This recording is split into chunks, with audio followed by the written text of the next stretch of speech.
یعنی قریب ہی کوئی ریلوے اسٹیشن تھا۔ اس نے غور کیا، آواز دائیں طرف سے آ رہی تھی۔ ایک بار پھر پلٹ کر اس نے اپنے قریب آتے کرم داد کو دیکھا اور دائیں جانب جاتی ایک تنگ سڑک کو۔ لمحوں میں اس نے فیصلہ کیا تھا، جب وہ عاذر شاہ سے بچنے کے لیے اپنے گاؤں چھوڑ سکتی تھی تو یہ شہر کیوں نہیں؟ اسے اپنے انجام کی پرواہ نہیں تھی۔ وہ فی الحال ان سب سے دور جانا چاہتی تھی۔ وہ تیز تیز قدم اٹھاتی دائیں جانب سڑک کی طرف مڑ گئی تھی۔ تھوڑے ہی فاصلے پر ریلوے اسٹیشن تھا اور وہاں رش بھی زیادہ تھا۔ اپنے ہاتھ میں پیسوں کی موجودگی کا یقین کرتی وہ آگے بڑھی اور ریلوے ٹریک پر کھڑی پہلی ٹرین پر سوار ہو گئی۔ ٹرین کے جانے میں ابھی شاید وقت تھا۔ وہ شدید اضطرابی کیفیت میں کبھی کھڑکی سے باہر کی طرف دیکھتی اور کبھی ٹرین کے اندر، جہاں کئی مسافر اپنی اپنی سیٹ پر آرام دہ انداز میں بیٹھے تھے۔ اسے ساتھ کی ایک جھلک دکھائی دی، وہ اسی ٹرین کی طرف آ رہا تھا۔ گاڑی نے ایک اور سیٹی بجائی اور اس کی چمنی سے دھواں نکلنے لگا۔ ساتھ گاڑی کے مزید قریب آ چکا تھا۔ عنایت نے اپنی آنکھیں بند کر لیں اور سیٹ پر بالکل جھک گئی۔ ریلوے گاڑی چلنے کی آواز آئی، ایک اور تیز سیٹی بجی اور پھر گاڑی کے پہیے حرکت کرنے لگے، آہستہ آہستہ، اور پھر گاڑی کی سپیڈ تیز ہونے لگی۔ عنایت نے سر اٹھا کر کھڑکی سے باہر جھانکا۔ کرم داد اور سعد اسے ڈھونڈ رہے تھے، لیکن اب گاڑی کی رفتار اتنی تیز ہو چکی تھی کہ اگر وہ اسے دیکھ بھی لیتے تو اس تک نہیں پہنچ سکتے تھے۔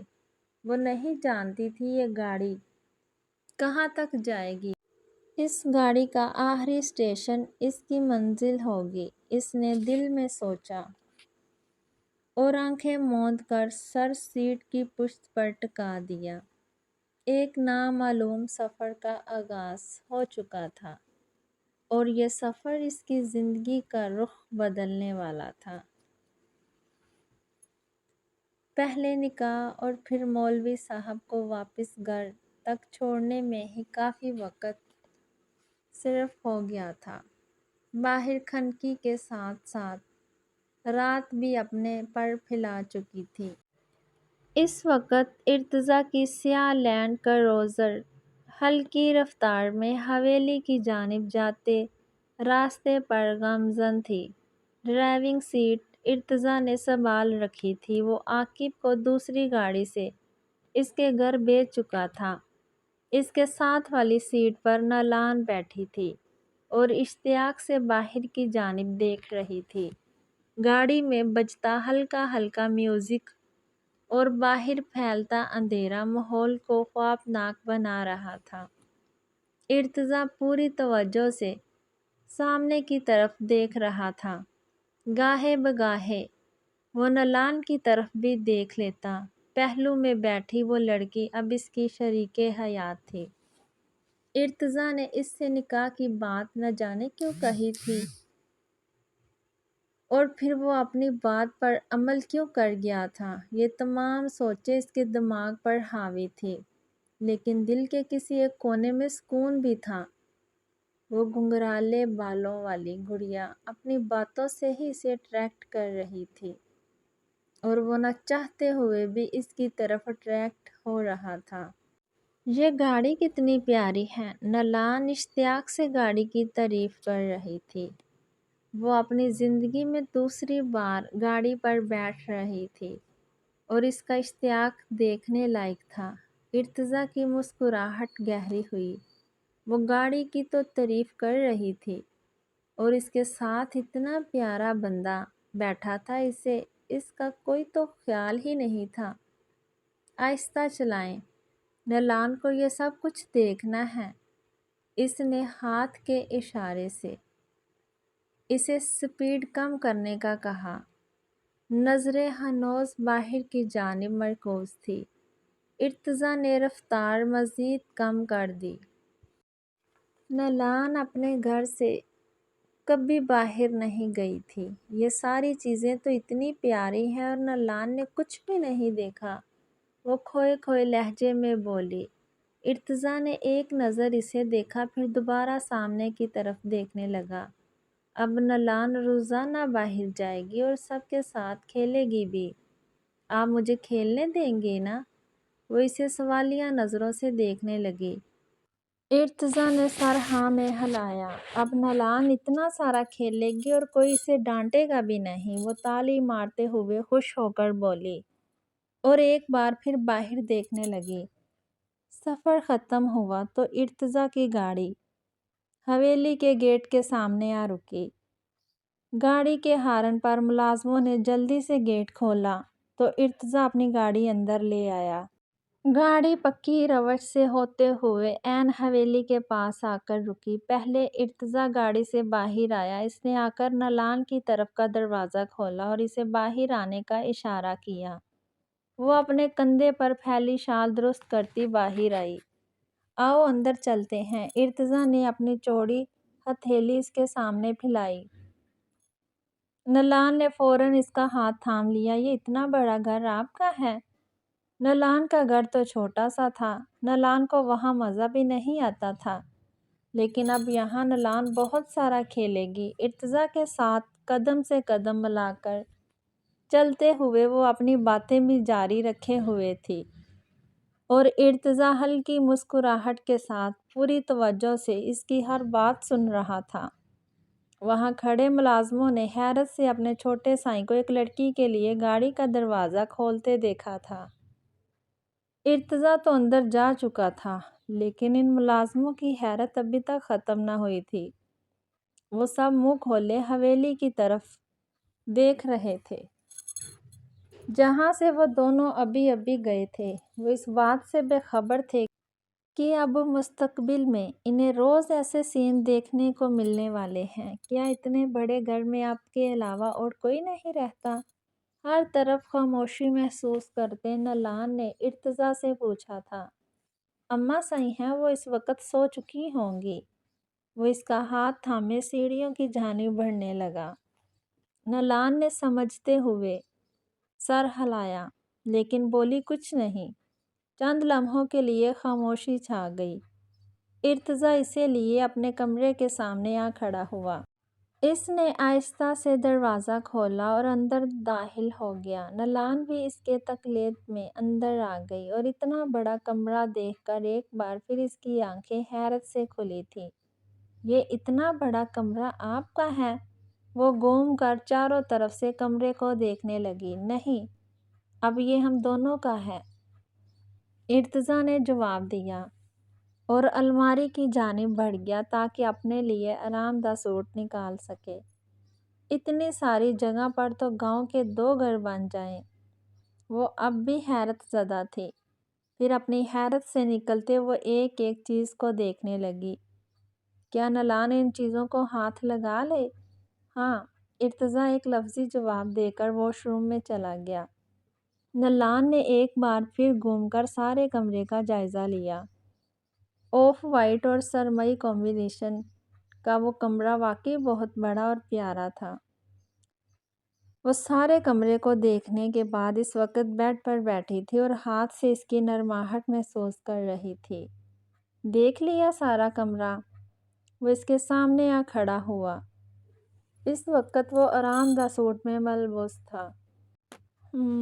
بال پیشانی پر بکھرے ہوئے تھے۔ اس کے سوال پر نلان نے زور سے سر اثبات میں ہلایا۔ چلے اب سو جائیں، اتنی رات ہو گئی ہے، اب آپ کو سو جانا چاہیے۔ وہ ذرا جھک کر تکیہ درست کرنے لگا۔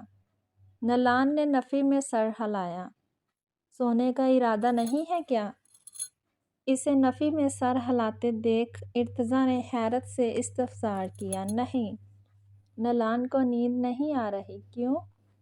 اس کے سامنے کھڑے ہو کر ارتضیٰ نے سوال کیا تو نلان جواب دینے کی بجائے اپنی انگلیوں سے کھیلنے لگی۔ نلان روزانہ رات کو دودھ پیتی ہے، ایسے اسے نیند نہیں آتی؟ وہ اپنی انگلیوں سے کھیلتے ہوئے آہستہ سے بولی۔ یہ تو کوئی بات ہی نہیں، میں ابھی نلان کے لیے دودھ لے آتا ہوں۔ وہ باہر کی طرف جانے لگا۔ میں بھی ساتھ چلوں؟ نلان اپنی جگہ سے اٹھ کھڑی ہوئی۔ چلو۔ ارتضیٰ نے اسے اشارے سے چلنے کا کہا تو وہ بھی اس کے ساتھ کچن کی طرف آ گئی۔ ارتضیٰ اس کے لیے دودھ نکالنے لگا اور وہ کچن پر معصومانہ تبصرے کرنے لگی۔ یہ دن بھی آنا تھا ارتضیٰ کہ تم اپنی نئی نویلی بیوی کے لیے کچن میں دودھ گرم کرتے پھرو گے۔ گلاس میں دودھ ڈالتے ارتضیٰ نے سوچا۔ اس وقت تمام ملازم اپنے کوارٹرز میں جا چکے تھے اور اسی لیے اسے یہ کام خود ہی کرنا پڑ رہا تھا۔ اس نے گردن موڑ کر نلان کو دیکھا۔ وہ اب بھی اپنے ہی تبصروں میں مگن تھی۔ گلاس اوون میں رکھنے کے بعد وہ دوبارہ نلان کی طرف متوجہ ہو گیا اور اس کی باتیں سننے لگا۔ اب تو زندگی یوں ہی گزرنی تھی۔ طلسماتی سراپا تھا اس کا وہ سراتا قدم، ایک عجب سحری تھی۔ کسی موڑ پر وہ اچانک ملی تھی۔ شرارت بڑھی، دو نگاہوں کا جادو چلا تو ہمارے قدم رک گئے تھے۔ وہ بے ساختہ مسکراتے ہوئے لب کھلے تو وہ ہواؤں میں کچے گلابوں کی خوشبو کھلی تھی۔ وہ لڑکی نہیں تھی، مکمل محبت بھری شاعری تھی۔ کھڑکی سے سورج کی کرنیں چھن کر آتی ارتضیٰ کے چہرے پر روشنی بکھیر رہی تھی، ساتھ ہی اس کی نیند میں خلل پیدا کرتی۔ وہ کرنیں پورے کمرے کو اپنی روشنی سے منور کرنے کے تنگ و دو میں تھیں۔ ارتضیٰ نے ایک لمحے کے لیے اپنی آنکھیں کھولی اور کمرے کا سرسری سا جائزہ لیا۔ نلان کمرے میں موجود نہیں تھی، لیکن وہ دیوار گرے پردے کھڑکی سے ہٹا چکی تھی اور اب وہاں سے روشنی اندر داخل ہوتی ارتضیٰ کی نیند خراب کر رہی تھی۔ روشنی سے جھنجھلاتے ہوئے اس نے تکیہ منہ پر رکھ لیا اور آنکھیں بند کر لیں۔ وہ ایک بار پھر نیند کی وادیوں میں گم ہونے کا ارادہ رکھتا تھا، لیکن اب کی بار مسلسل آتی آوازوں نے اس کی نیند میں خلل ڈالا تھا۔ وہ ڈیٹھ بنا کچھ لمحے تو آنکھیں بند کیے لیٹا رہا، لیکن جب آوازیں مسلسل آتی رہیں تو اسے مجبوراً منہ سے تکیہ ہٹا کر آنکھیں کھولنی ہی پڑیں۔ آپ اتنا شور کیوں کر رہی ہیں بیوی؟ وہ دانت پیس کر بولا۔ صبح ہی صبح اپنی نیند میں خلل پر وہ سخت بدمزہ ہوا تھا۔ نلان شور نہیں کر رہی۔ ڈریسنگ ٹیبل کی سمت سے اس کی آواز آئی۔ پھر ٹیبل پر کچھ پٹکنے کی بھی زوردار آواز آئی تھی۔ تو پھر یہ آواز کس چیز کی تھی؟ ارتضیٰ جو پہلے کروٹ کے بل لیٹا تھا، اب اس نے اپنا رخ نلان کی جانب موڑ لیا تھا۔ ڈریسنگ ٹیبل کے پاس ہی وہ کھڑی اکھڑی سی بیٹھی تھی، شانوں سے شال ندر تھی اور اس کے کمر تک آتے گھنگرالے بال کچھ کندھوں سے آگے آتے اس کا چہرہ ڈھانپ رہے تھے۔ یہ اس کنگھے کی آواز تھی۔ اس نے کنگھے کو اٹھا کر ایک بار پھر میز پر پٹکا۔ تو آپ اس پر غصہ کیوں نکال رہی ہیں بیوی؟ ارتضیٰ نے مسکراتے ہوئے اس کا غصہ بھرا انداز ملاحظہ کیا تھا۔ یہ بال ٹھیک نہیں ہو رہے۔ نلان نے جھنجھلا کر اپنے چہرے پر آتی لٹ پیچھے کی تھی۔ تو آپ ان بالوں کو ٹھیک کرنے کے لیے اتنی جلدی جاگی ہیں؟ اتنی جلدی؟ نلان نے آنکھیں حیرت سے پھیلائیں۔ اماں کہتی ہیں صبح جلدی اٹھنا چاہیے، اور آج تو نلان دیر سے اٹھی تھی۔ جب نلان اٹھی تھی تب اتنی ساری روشنی ہو گئی تھی۔ وہ ہاتھ ہلا ہلا کر اسے بتانے لگی۔ اوہ، تو آپ لیٹ اٹھی ہیں۔ ارتضیٰ کے لب او شیپ میں ڈھلے۔ اگر یہ لیٹ تھا تو پھر نلان کے لیے جلدی اٹھنا کیا تھا؟ اس نے بے اختیار سوچا۔ پھر نلان کی طرف دیکھا جو روحان سا چہرہ بنائے میز پر رکھے کنگھے کو دیکھ رہی تھی۔ وہ کل والے لباس میں ہی ملبوس تھی۔ گال پر اب بھی آذر شاہ کی انگلیوں کے نشان نلاہٹ کی صورت میں واضح تھے۔ اسے ایسے گھورنے سے آپ کے بال تو نہیں سلجھنے والے؟